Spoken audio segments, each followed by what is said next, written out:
Heidi is a public relations veteran at Marcus Thomas. She has spent most of her career helping clients navigate through digital and social communications, as well as building relationships with consumers. She's been recognized by Facebook Studio and honored with awards from Web Marketing Association and PRSA. Heidi has served on teams that earned Marcus Thomas 3 silver anvils, and she is an accredited member of PRSA. Carolyn has been a digital producer on the Marcus Thomas production team since 2011. She's worked on projects such as mobile websites, microsites, mobile applications, Facebook promotions, and online ads for companies like Ovaltine, WKSU, the Ohio Lottery, Sherwin-Williams, and Carolyn enjoys working on up-and-coming technologies in the web space. Kevin joined Marcus Thomas in February of 2009. Since then, he has worked on accounts like Sherwin-Williams, Swispers, Ovaltine, and Nestle's. He has experience in a variety of media, including broadcast, print, outdoor, web, and direct mail, and his work has received multiple awards from the Cleveland Advertising Association. He holds a bachelor's degree in advertising from Kent State. King Hill, Senior Vice President and the founder of Digino, an advertising agency spinoff. He has led Digino through 15 years of evolution of the web and then merged with Marcus Thomas. He has counseled clients such as Visa, Nestle, Goodyear, Dutch Boy, as well as some recognized names in professional sports. And I'll turn the panel over to him. King? How's everybody doing? A little bit, got that sugar coma going from those chocolates? First of all, I just wanted to say one thing. It's really a pleasure to be here. I spent some of the best years of my life on this campus, and I'm on the alumni board now, and I'm a really inactive member of the professional advisory board of this school, but was very active for maybe 10 years as we were planning the construction of this building. And I'm glad that there's roughly 170, it looks like 170 or so people here in the room today, and we're going to try to make this very productive. And I don't know if irony is the right word, but you know, I attended and graduated here in 1983, and it looks like now we're going to continue the conversation of sleeping naked that I started in 1983. So we're going to, you know, one of our clients is U.S. Cotton and a product they have called Swispers. And the Sleep Naked campaign is, we're going to use this as a straw man, really, to discuss how strategies are developed, how solutions are reviewed, and the interplay between the different people and the different processes that are required to make a social media campaign successful. And the Sleep Naked campaign has been very successful, I think. In fact, on May 6th, we're up for what's called an X Award in Chicago against a couple of small brands. I think one's called Ford and the other is Evian or something. Nobody's ever heard of them. And from a business standpoint, it was very successful too. So anyway, I'm going to ask Heidi first. And what we're going to do is we'll talk a little bit about the interplay at the agency about this campaign. And then I'm going to really reach out into the audience and try to get a different perspective of how you do things and some of the challenges you have and the processes that you have. So, Heidi, if you don't mind, why don't you tell us a little bit about the challenge that U.S. Cotton was facing and the solution broadly so that everybody can get a picture of what this is about. Sure. So our client, as King said, is U.S. Cotton. And U.S. Cotton, what's kind of important to know about this campaign is that they own basically 85% of all the cotton products on the market, like cotton balls, cotton rounds, and they do a lot of private labels, so through Walmart or CVS brands, those kinds of things. But they do have a premium brand called Swispers. But this is a brand that it's really considered a commodity product. It's not a brand that has really ever put any money whatsoever into any kind of marketing. But there is reason for them to really raise the profile of Swispers in business. It just has a higher margin because it's their premium brand. And the other thing I think that's important to know too is that when we think of in the consumer packaged goods world, there are two kinds of customers. There's you and I, who are the consumers who go in and buy, but more importantly, how you really move product is to go to your customers, who are the Walmarts and the Targets and the CVSs of the world. And their goal, first and foremost, before they could even sell to us, is to get shelf space, which is harder to do if you haven't had years of selling like Coca-Cola or Pepsi-Cola, or one of the major brands. So smaller brands have a hard time with that. But U.S. Cotton, the Swiss Whispers brand is on some shelves. It's in Walmart, but it's not everywhere. And one of the things we also knew is that we had to really hone into, well, why that's important is because in order to get into that shelf space, you have to have a really good story. You have to show that you've got marketing power behind you. So that was really, when we talk about sort of the business objective here, it is in fact getting young women to think about sleeping naked, which we'll talk about in a little bit more, which is actually removing your makeup at night. But it was also to have a good marketing story that they could take to retailers to say, hey, we're actually putting some effort behind this. So that return is not necessarily just measured on, did someone come into the store on Monday and buy something, but do we have a package that we could sell to retailers? So that was part of our challenge here, was to actually make this story feel big. And this is not a brand who has, a lot of money, but had some money to put toward their very first marketing effort. So as we dug into the research, into the audience, figure out, well, how can we give them the story? How can we kind of start them out marketing? We dug into the audience and found out that, women, young women in particular, don't actually remove their makeup at night. And Swiss Whispers makes cotton rounds, cotton balls, but what our product was really focused on cotton rounds, which you use to take off eye makeup and nail polish. And even though there's all sorts of research out there from top medical journals that tell you that you should take off your makeup at night, I bet you if I asked the college women in this room, there's probably a significant amount of you who do not take your makeup off before you go to bed at night. Carolyn does not. Most of the young women in our office did not. And there's all sorts of reasons for that. So 80% of women don't take off their makeup at night. When they do, they don't do it appropriately. So they don't take it all off. That could cause all sorts of skin problems. But journals, physicians, all sorts of healthcare publications, beauty publications have said this for years, but yet those statistics still stood. So no matter how compelling this argument was, it wasn't getting through. And of course, if people start taking off their makeup at night, that's more product that we're going to eventually push off the shelf. So what we took the challenge of is, it's a message that they had pushed for years and hadn't really resonated. So we said, okay, we need to redefine this a little bit. We need to make this story a little bit more engaging. So we need to take the whole idea of makeup removal and take it out of this sort of scientific health world and make it entertaining and sexy so that people actually paid attention. So I think probably the best way to show the story, if you're good at this, is actually, we have a video that actually kind of takes you through the case history. Sure, it's next slide.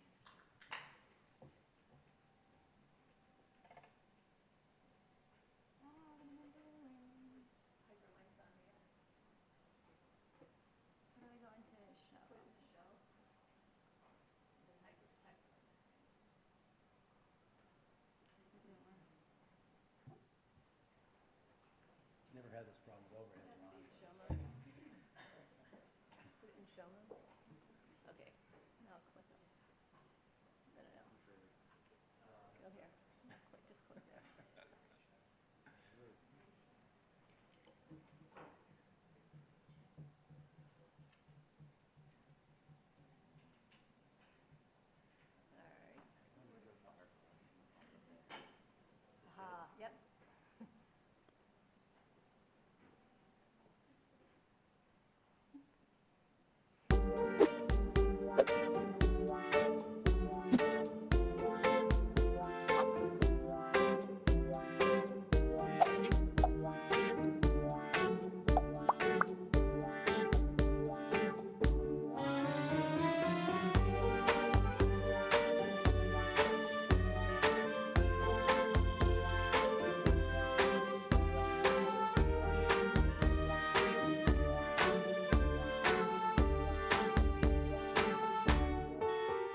Love that. Heidi, let me back this up a little bit if I can. And this may be helpful for people in the audience. How was the decision made that social would make up the lion's share of solution here? I think there are two reasons. One is we wanted to make sure our money went as far as we possibly could. We didn't have money to buy paid media of any significance. Actually, we had no paid media for this campaign. But number two is we weren't a brand that had any kind of name recognition or brand recognition. We had no influence. We didn't have a fan base. We had 250 Facebook fans when we started. So we needed to borrow on other people's influence, which is why we partnered with those 5 influencers that we did.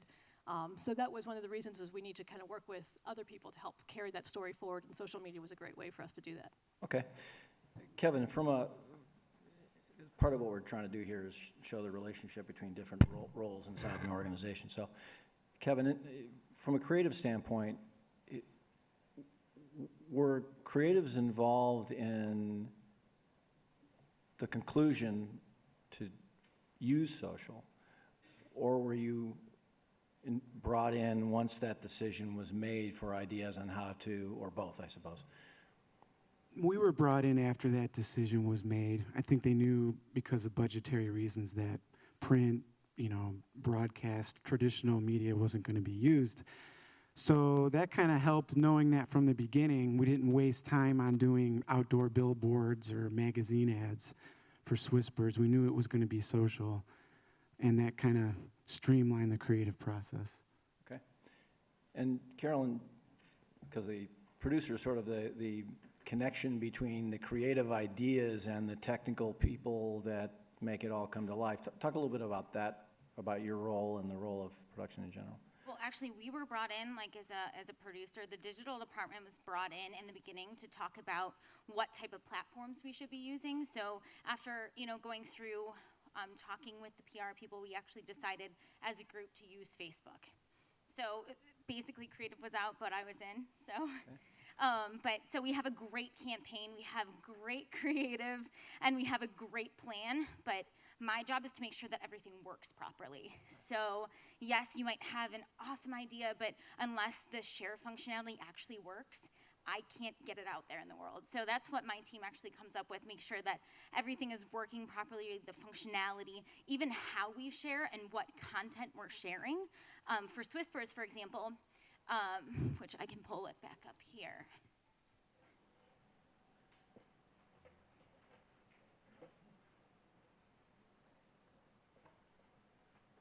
So actually this page, you can actually share individual pictures. Now we had a choice that I can share a whole page, like, oh, come to Swispers and vote for some celebrity that you may never heard of. But say I was really into one of these celebrities, I can actually just share that to my Facebook friends saying, hey guys, I really want them to win that charity. And we had to make that decision in the beginning to do that share. That way we can get more of that focused sharing instead of that just broad sharing of a brand that nobody's heard of before. So. Because I think the theme of the conference here today, part of it is the whole idea of visualization. One of the things that I've come to know over a few years of doing this is that many times there are many ways that a creative idea is presented digitally. And on one hand, it's the full view of the Facebook page. Another, it's what image is displayed when it's being shared, and there are different constraints with all that. Carol, can you talk a little bit about when you're interacting with creative, do you encumber them with all of those boxes that they have to work within, or is it handled in another way? So that's actually a shared effort throughout the process. Basically, I'll have a team of developers, and we had one developer working on this, and then the creative director, the art director, and the copywriter were sitting together while this was being developed.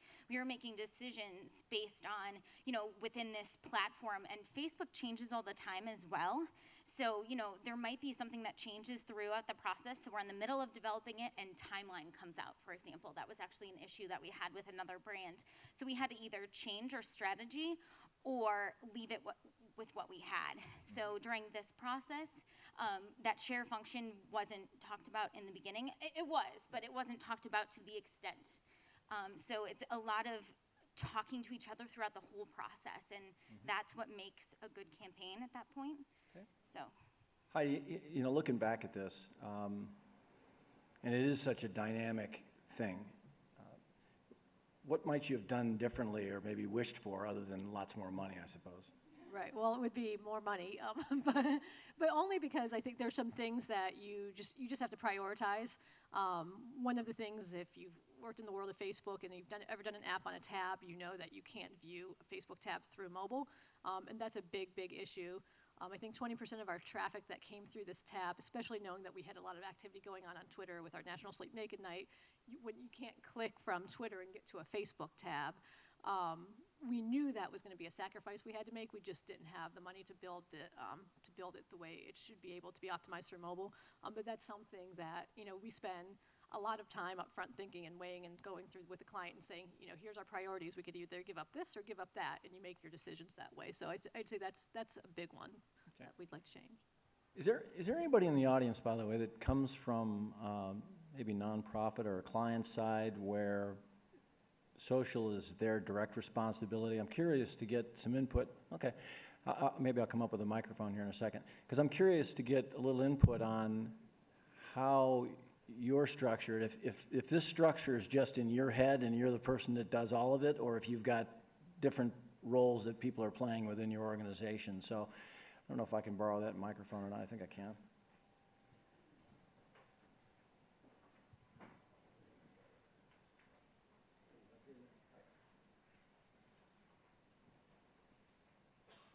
Oh, yeah, that is on. How about that? Was it you? Okay. I work for SARTA. It's Stark Area Regional Transit Authority, so we are a nonprofit. Most of our social media is on Facebook. Our Twitter account just is more media. We utilize it just to engage our customers, try and get some feedback from them. A lot of them use it as a way to kind of complain about what they don't get. We do get a lot of positive responses, but we are trying to move into other avenues of social media to engage the other riders. Most of our riders are 18 to 21 that we engage in social media, and we're trying to expand because there is a bigger market.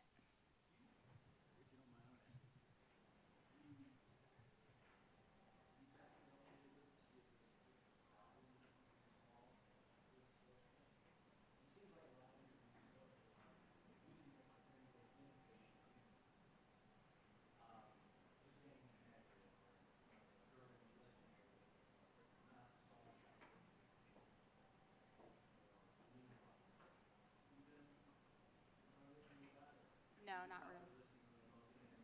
We're doing it because everyone else is doing it, kind of type deal, but we're also using it to get information back from our riders.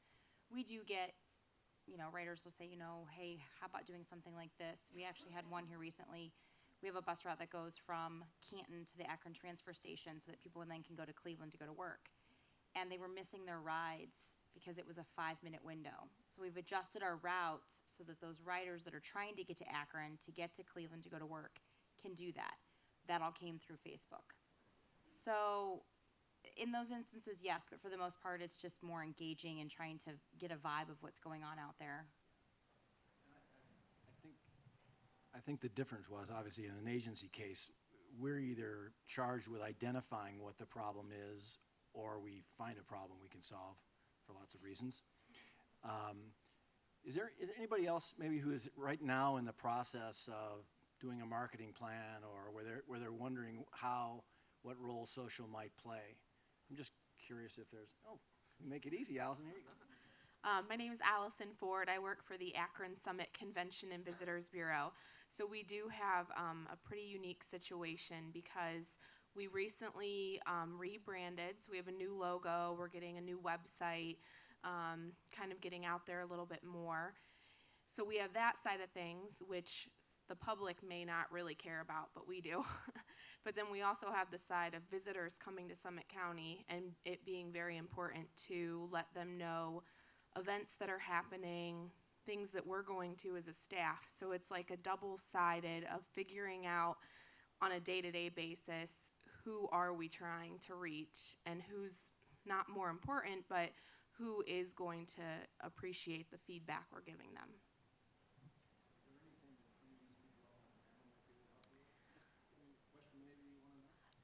Right now, we are working on like a media and marketing plan. They just recently are now trying to push social media. For a long time, they didn't think it was important. And so for me personally, I've been faced with the task of kind of figuring out on social media which we should be using.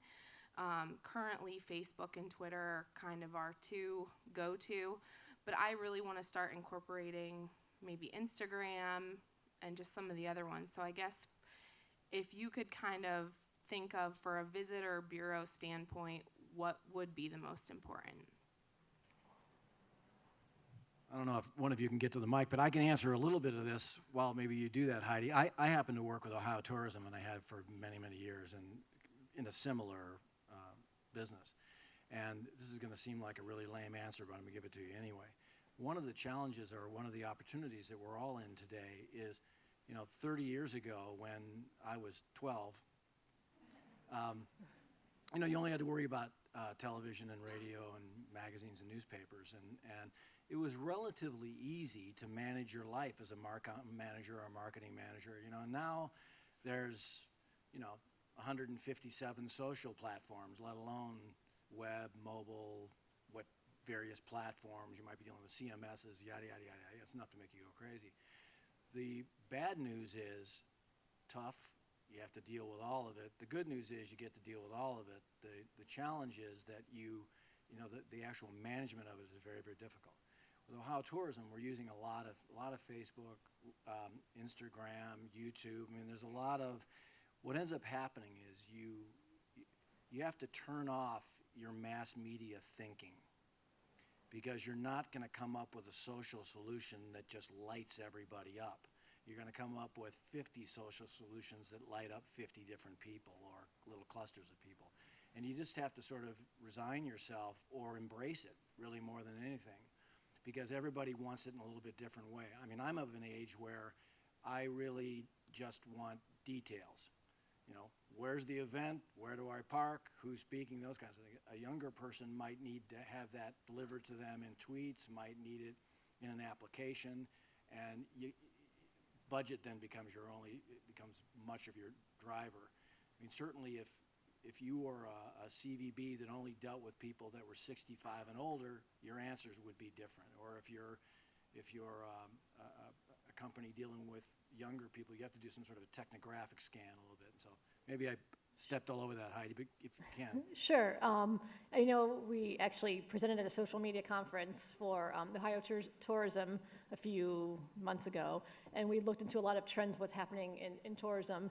And I think one of the things that you have to do is look at to see how people who are touring in your vicinity, in your area, are actually engaging with social media. And one of the things that, of course, you're seeing nowadays is the way that people record their trips and they're showing off where they're going. And if you could sort of provide, so whether that's through Instagram or Facebook, but if Foursquare, those kinds of check-in services, but there's, this huge movement, of course, for people to kind of show off what they're doing when they're traveling or participating in fun events on the weekend. So if you could find some interesting ways to tap into that, so whether that's, offering people an opportunity to find places to go to on your site and or share those kind of, share and tag the photos that they're doing so that you're curating those and you could then share them out with others who are looking.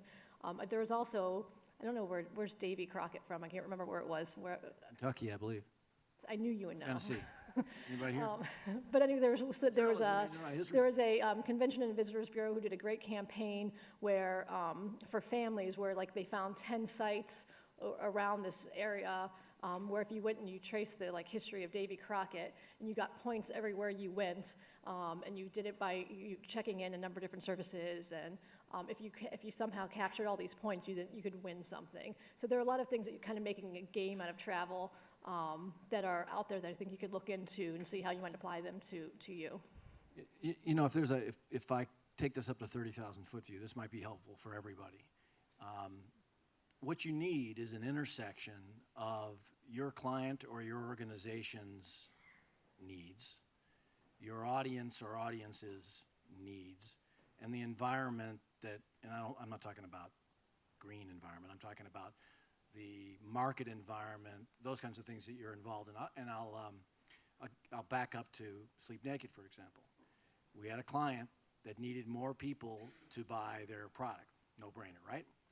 So you had to find something in value that delivering that product to a consumer would make some sense. So the idea is that if you don't take off your makeup, you're damaging your skin, you could be causing all kinds of other things. So you're helping them avoid that problem. But you couldn't just, like in the old days, buy $5 million worth of TV and jam that message down somebody's throat. You have to deliver that in a way where it's actually, you're joining their conversation. 40 years ago, you'd show up a party with a button that says, ask me about Herbalife. If you did that today, somebody would stab you in the chest. So what you do is you find out conversations that are occurring. So there are conversations occurring about celebrities. There are conversations occurring about makeup and fashion. And if you can join those conversations and not be the person wearing the Herbalife button, then you win. But you have to also do that in a way that ultimately rings the register. And I know that's to get this to the crass level here, but from a professional standpoint, that's sort of what that's all about. Yeah, if I just add to it real quick, is one of the things that we talk a lot about, which I'm sure you've heard of and talk about as well, is that value exchange. What are we trying to seek as a brand, what are the objectives, but then also, what is it going to make a consumer interested in us, and really kind of tying into what they're doing. Everyone talks about how Facebook is the size of another country, and how there's all this content, and how many minutes of YouTube videos are consumed every second, which to me is actually just makes our jobs even harder, because it's not that, because we have to compete. And it wasn't like, maybe 6 years ago or so, where everyone's talking about viral videos. Well, it's almost impossible to do that, because the novelty has worn off. So you really think hard about what is it going to take for someone to bypass all these other, hours upon hours of video footage and photos to actually click on my link. And we talk a lot about what's it going to make this for someone to actually click. And we all think, social media is a very selfish place, which is, I think, for tourism, for instance, is a great some insight to tap into, but it's all about me. It's how beautiful my child is, and what great restaurants I went to, and it's all about me, me, me, me, me. So we have to figure out a way to tap into what me is already doing in a way that's real, and align our objectives or align our program with that.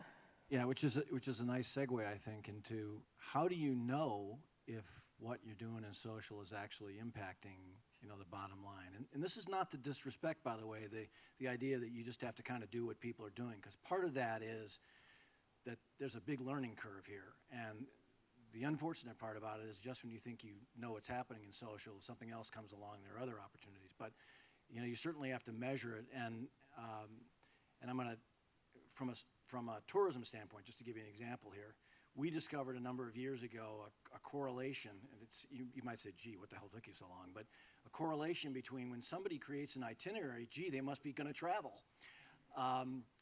But it occurred to us that could be the currency that we use to measure the impact or to be the end game of our interaction. So in tourism, for example, we are trying to get people to engage with the state in such a way that they generate itineraries, because we know that they're going to travel. It's only later that we can calibrate the downloads of those itineraries that users have not only created but have shared, but calibrate that with spending on tourism, and it's very interesting. There's a direct, as you might expect, there's a direct relationship. But in Sleep Naked, for example, we had some challenges with that, but Heidi, can you talk a little bit about how that's measured, and maybe that would help folks here that have some constraints like we have? In terms of KPIs? Yeah. So at the very beginning, we set up key performance indicators. How are we going to know that we're successful?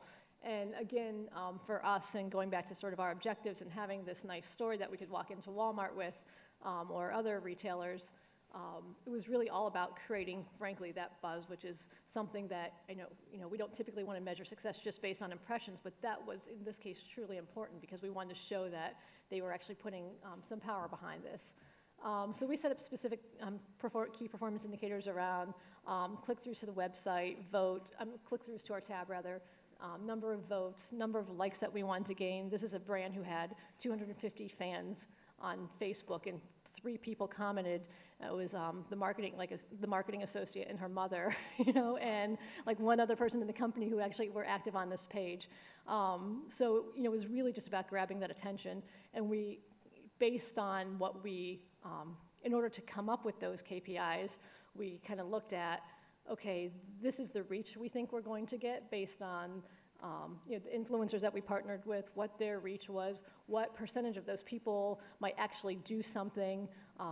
If we know that they're tweeting 5 times over the course of this campaign, that's 1 million impressions or something like that, and sort of backing that up. But there's a lot of math that went into helping us figure out how successful we could be. Mm-hmm. Anybody in the room that's working on a program right now where they're an active measurement of it for a very specific business purpose? Anybody? I know I don't want to put people on the spot, but it's just something I was curious about. Anybody having challenges trying to communicate that possibility to their bosses? There we go. Let's see if we can explore that a little bit. I kind of like this. I just wish I was giving stuff away. Okay. My name is Lisa, and I work with Cuyahoga Community College, and currently we are running kind of our first ever social media campaign for our Tri-C Jazz Fest, which is a huge event for Tri-C. We did some really unique things this year. We did pop-up concerts that we just put them out on social media. Hundreds of people showed up. It was great. And we launched earlier. We did all these things that we thought were kind of doing right. And here we are. Well, the first event is tonight.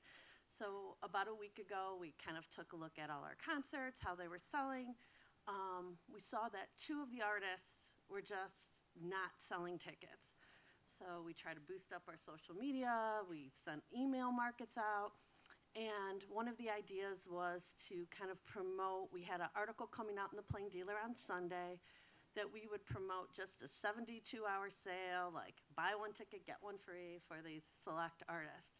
Well, when that was taken up to the leadership that has always been involved in this event, they were like, absolutely not.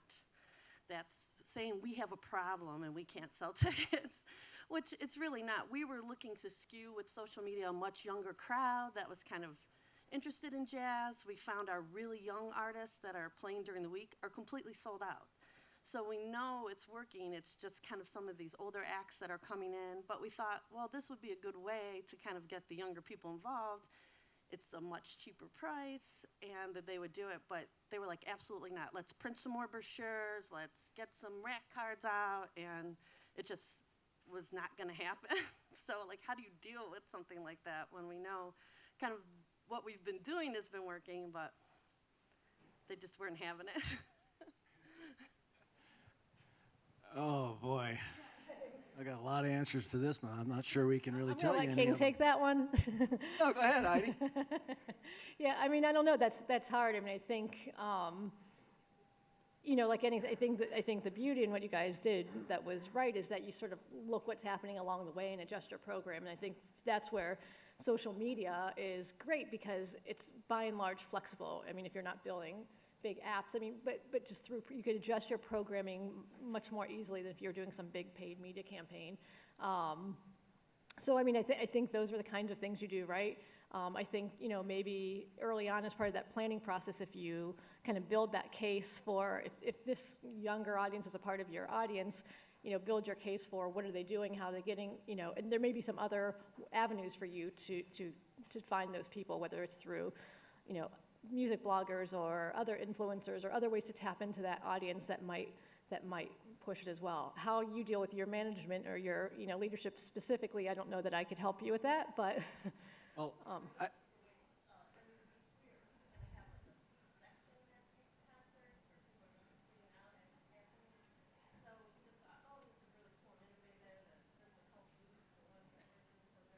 one of the things you might do, and I think it's probably too late, the ship has sailed a little bit for this year, but all across the world, but mostly in the United States, I think, orchestras and others are faced with a challenge of selling tickets and subscriptions and sponsorships and a variety of other things. And I don't know exactly, but if they think that the population is going to come to the realization one day that they need to get into classical or whatever it is, they are sorely mistaken.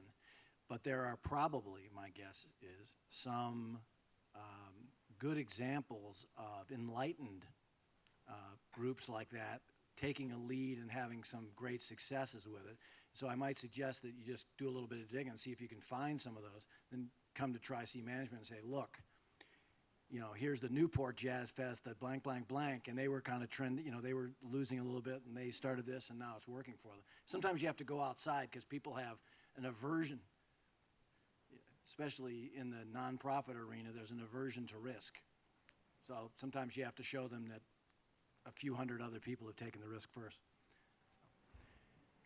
Heidi, do we want to, can we talk a little bit more about measurement? Because I think there's probably some people here, and maybe we talk about tools that we're using to monitor, measure, and leverage, because maybe that would be helpful to people as well. Yeah, sure. Yeah, I Don't mean think to put you on the spot. in one of the morning sessions, someone touched on some of the tools that we're using, but we use a lot of different tools. And one that we've been using over the past year, we research these things all the time, but one of the things that we find that we need to do most often is really dig into insights and what people are saying. And frankly, all of these tools can add up and be really expensive, so we really try and focus on, you know, what do we really need, because, you know, you could rack up hundreds of thousands of dollars in monitoring tools, and no one really wants to do that. But one of the tools we've been using for the past year is called Crimson Hexagon, which one of the reasons why we do like that, and every tool has its shortcomings as well, but is that it pulls, as you start looking at tools, you realize that a lot of them don't have a full Twitter fire hose. That's very important to us for almost all of our clients. If we're doing a campaign like Sleep Naked and we have a Twitter event, we need to know exactly how many tweets there are. And most of a lot of the monitoring services on the market right now don't have access to everything that's going on Twitter. It's just the relationship they have with Twitter, they might only get a small percentage. Well, that doesn't help us. If you're just doing research and you want to kind of get a sense of what's going on in the world, that might, you know, be okay. But if you're really trying to track every little tweet that you're generating for your client or your company, you need something like that. So Crimson Hexagon is good for that. It also has a way that you could really analyze what consumers are saying. And break it up into themes and categories, and what drives positive sentiment, what drives negative sentiment. So that's one of the things that we like quite a bit. I've probably worked with so many of them. Radian 6 is a very cost-effective one. Probably most people are familiar with that. It certainly has its shortcomings in terms of getting so much spam and so much that you have a hard time sorting out. So if precision is important to you, it may not be the tool for you. We basically break them up into sort of the monitoring services and the insight services, and then there's sort of like those free tools too that you could dig into, like, well, Facebook Insights for one, or things that are just like alerting services that are usually free of charge, where you could kind of find out what's going on here and now, like a Google alert or something like that. But the insight services tend to be the more expensive ones, but maybe they aren't so real time. They may be half a day delayed or a day delayed in pulling data into them.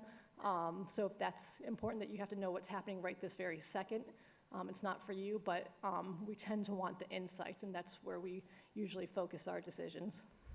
I wanted to shift just real quickly because I didn't want to run out of time to do this. My guess is that some people in the room are either doing all of this themselves or maybe working with freelancers or from a creative standpoint.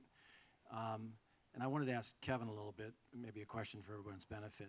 As a creative person working in social, what can help you be more effective in developing creative solutions for this? Thanks.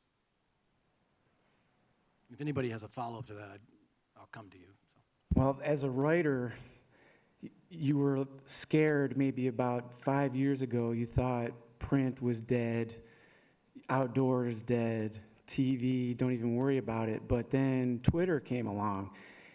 And I, at the agency, had the privilege of being the Nesquik Bunny's voice on Twitter. So you realize that the headline isn't dead, it's just in a tweet now. So the funnier you can make these tweets, the better you can use like a hashtag as a punchline to a joke somehow. That kind of, that brings writing back into the forefront. So, you know, you just kind of have to make adjustments as far as social media goes. The same goes with Facebook posts. If anybody follows Old Spice or, you know, some of the more contemporary brands and you read their Facebook status updates, they're pretty funny. They're pretty strange, but you notice they also get a lot of comments too. So I just kind of had to shift from writing headlines to writing status updates that are going to elicit a response. Hang on, Kevin. To that point, Sure. we talk a little bit about maybe the voice, because you just, you know, you talked about Nesquik Bunny and then Old Spice and some other things, and obviously they're unless you've got a Nesquik Bunny wearing Old Spice, Right. how does that, you know, how does the creative, you know, let's say working with somebody in this room, how can the client define for a creative so that they understand the box they're playing within and the voice they need to use? Well, usually we would work kind of collaboratively with the clients. We would come up with like, they're almost like tone paragraphs before the campaign starts. You almost write a mantra for the brand. And we make these, they're called social media playbooks. So that happens before the campaign starts. In the playbook, you outline the tone of voice you're going to use, how the brand is going to respond to certain questions, you know, what to do in certain situations. So once that playbook is established, you just kind of follow the playbook once the campaign launches. So you've already established this tone, whether it's going to be, you know, you're going to try to make someone laugh in Facebook, or if you're going to try to use photos more, if you're, you know, if you're doing something for like a paint brand that's a little more into aesthetics, or, you know, if you're going to kind of vary up each status update, all that is established up front. Excellent. So you'd encourage everybody to develop, because I'm sure these social media playbooks are not new to many people here, but maybe you don't know what the structure of those might be, or you have your own structures. But if you're not using them, it sounds like that's really one of the better guidelines. How long do we go? 1:45 or 2? Till they throw us out of here? Okay. Yeah? 1:50? Okay, good. All right, see? Wow. I guess it hurts when you don't wear a watch. You know, everybody has a... All right, get them to come around here. I lost track of time.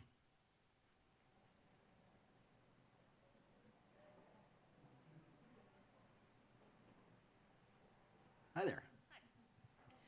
So my name is Paula, and I work for the Mental Health Recovery Services Board in Stark County. I'm one of your sponsors, sister organizations to the south. The ADM board is a sponsor of this session. I just want to tell a little story. It's not sexy to friend and follow a mental health board. As you might imagine, we're not on the top of the list. But we get a lot of, yeah, well, you know, it's that stigma thing, right? So I have been struggling over the past 5 years to build our social media presence. And while our leadership was all about it, they didn't fight me on it, they also didn't have a voice. And it really takes multiple voices to make Facebook fly, in my opinion, in an organization like ours. So I'm going to tell you how we have really changed, and by asking a question. Does anybody here follow Chief Dave Oliver from Brimfield Township? Yep. We had him come in and speak at our annual conference. Springfield Township, I believe, has 12,000 residents. He has 40,000 people following him right now from 9 different countries, and he's starting to be asked to speak nationwide on how a police chief in a small, very rural area drives that kind of traffic on Facebook. And really, it's community policing, and nowadays, he posts every day several things, and it could be about lost dogs to why he's fighting with the school council to more. But he's got people following him from, again, 9 other countries because he is so engaging.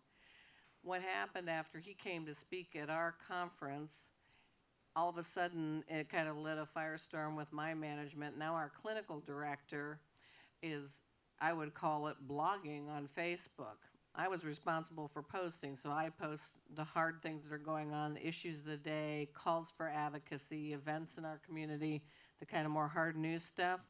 But by her coming on board daily and writing about issues that are germane, and she's got the street cred because she is a clinician, our numbers have skyrocketed.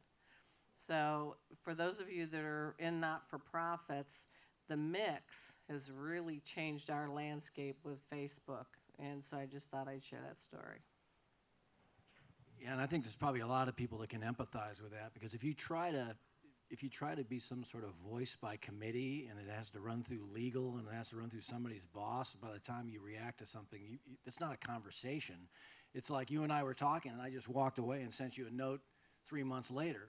It's ridiculous. But my guess is there's a whole bunch of people probably having that challenge. How hard was it? Did that person just identify themselves as maybe this would be the right person, or did you? Actually, our clinical director is the one doing this now. Her name is Jackie Pollard. She was following him and saying, this guy's amazing, what he's doing and what he's talking about. And the day that we had him down at our conference, he's sitting there on his mobile device, and he says, wait a minute, I have to post this. He stopped what he was saying and posted on his Facebook page that a truck overturned on the ramp getting onto 76 from Brimfield, dumped a load of nails, and don't go there. All of a sudden, we've got his Facebook page up on our screen, all this stuff. All these responses start flowing. Like by the time he was done talking, 1,200 people responded to nails that were dumped on an on-ramp. I mean, that's the kind of power this guy has. He has his detractors, though. There are people, because he's a taxpayer-paid entity, there are people that are detractors saying, what are you spending your time doing this kind of stuff for? And he does not hide behind it. He says, this is community policing today in the digital age, and this is how I'm engaging my customers.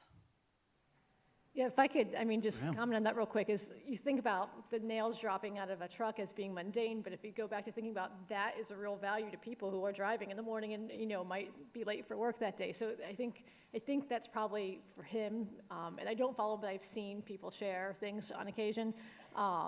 I think it's the fact that there's some probably some entertainment value there, but more importantly, there's some practicality to it. And again, we have, for people to interact, who's this chief in the small town, they're getting something out of it. And I think the onus is upon all of us to figure out what we could bring to someone that they actually want to follow and engage with.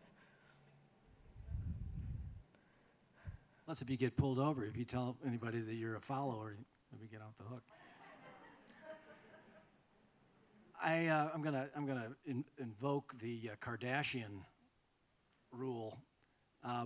What's a Kardashian, and what's the effect on something like? We've internally we now call we have a phrase called the Kardashian effect, and the whole idea is we can't all of our brands can't pay, nor do we often even need to pay for these major celebrities, but sometimes a brand like Swispers may need people to help carry our story forward.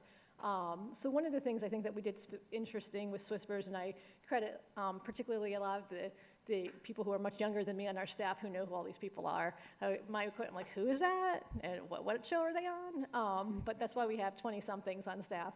But anyway, to find these influencers who actually have a big following and are or have a moderate following, but who are connected to people with big following. And that's something that we've done well. And like for Malika Hack, who's a friend of, sure some girls way in the back there know, she's a regular, she's a friend of one of the Kardashian girls, and she makes appearances on the show. And so we kind of thought, if we go with her, she has a pretty big following herself, but she's connected to all these Kardashians. So could we get them to start rallying for Malika to win this charity contest? And sure enough, it worked. And one by one, each of the Kardashians tweeted. Khloe Kardashian, who I think is the one who's friends with her, tweeted several times, was voting for her best pal, Malika. And so we call that the Kardashian effect, because like one day, one of our senior analysts came to my office and he said, what did you guys do today? I said, why? What are you talking about? He said, well, we just had a spike of 20,000 visits to the Facebook tab. I said, well, Kim Kardashian tweeted, do you think that was it? He's like, yeah, I'm pretty sure that was it. So because you could see, it came from Twitter. So that's something I think we could all think about. You don't have to pay, $1 million to some major celebrity when you need, I don't think celebrity is the answer for everything, for one thing, but sometimes you do need someone who is bigger than you. There are other instances where we've done the same thing. Maybe you're a brand who hasn't really appealed to the millennial audience and you're trying to get that audience. So how can you grab that audience? How can you be relevant?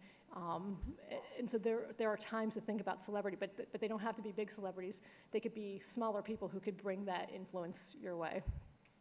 I'm glad I had a chance, because I didn't even know there was more than one Kardashian. So. Yeah, see, they all kind of look alike. Yes, when I come around. Well, I do this, by the way. It's obviously it's apparent that there's a big difference between doing social on behalf of a brand and doing social on behalf of, let's say, community policing. And it's really interesting that you can achieve both. Who had the hand up? I kind of lost you. There you go. Hello. I was just wondering if you had any thoughts or comments running influencer programs, and especially on a large scale with the new FTC guidelines and the promotionals, them having to disclose anything. If you had any thoughts or comments on that evolving. Sure. Anytime we work with a blogger or any paid spokesperson, and there are actually some more recent rules that if you are tweeting, you have to put ad as part of your tweet itself. But whether they're doing blog posts, most reputable bloggers know that they have to do that. I mean, all reputable bloggers know that they have to do that, but we wouldn't work with a blogger. We do a ton of research on who we're partnering with, their history, the other brands they've worked with, but we make it a requirement that it's always in our letter of agreement that you have to follow FTC guidelines, you have to acknowledge that you're a paid partner with us, so that's part of what you just have to do, and it comes back to, if there's an error, it comes back to you, so it's in your best interest to make sure, A, that they are disclosing, but B, that they're representing your product correctly too. Or your service, whatever it might be. Carolyn, I want to ask you one more question because I feel like we've ignored you a little bit. Is there anything, back to the freelance or the independent question, let's say somebody's working with somebody technically to try to help them affect their social efforts. Is there anything that helps, we have the playbook, is there anything on the technical side that maybe helps development or do you provide that back to them more than the client provides it to you? There we go. Maybe just stand back. There we go. Okay, I'll do this one. All right. So you have, it's not really, because digital is different. I take everybody else's ideas and I make it function.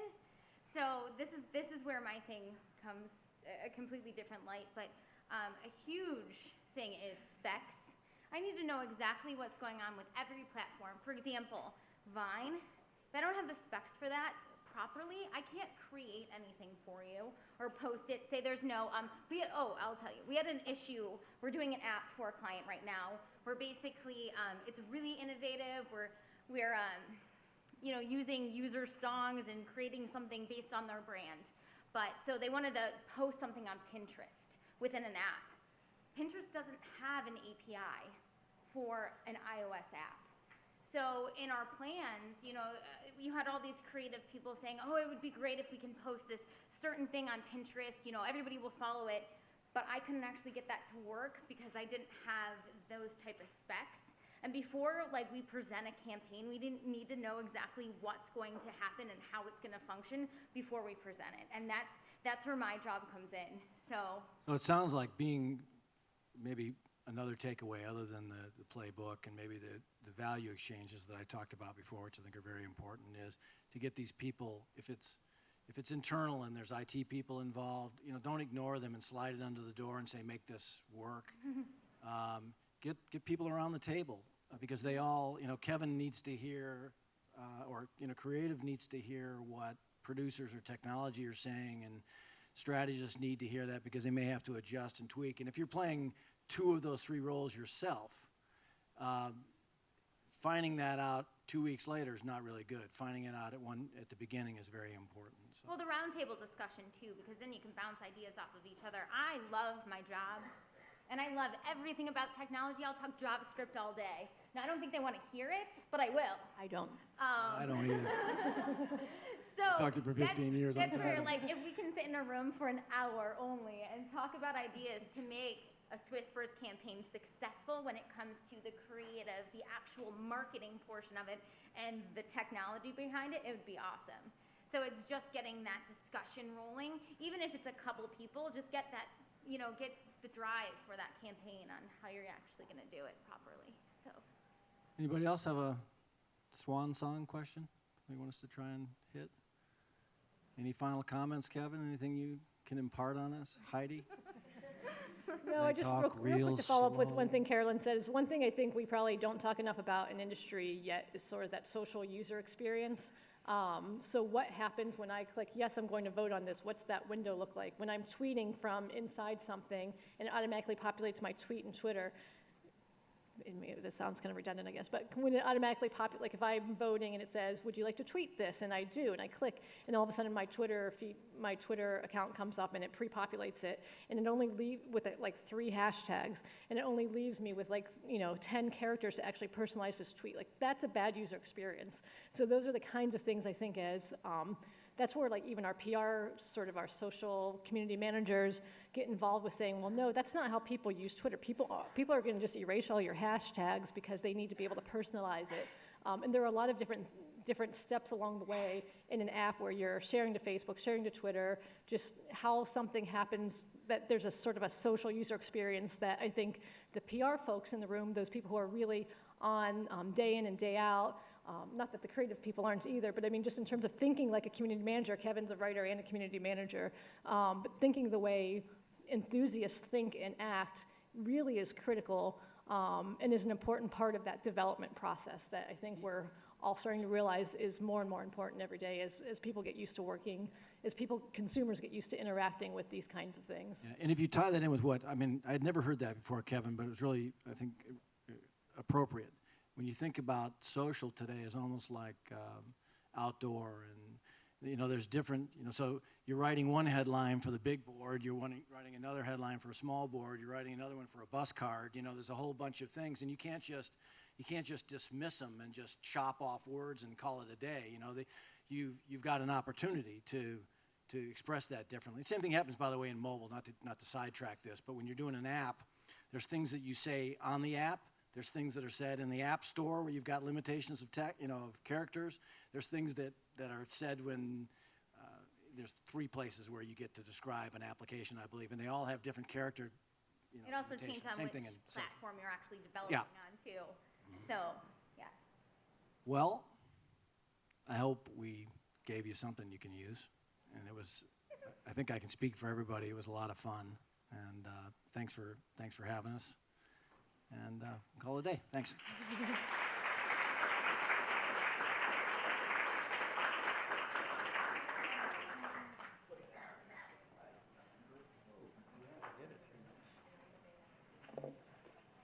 Thanks, everyone.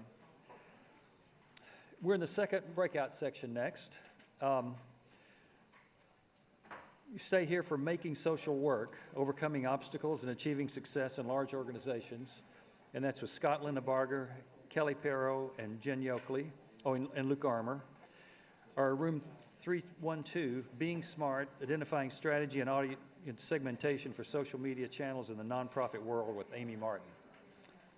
And we'll start here in just a few minutes. Thanks.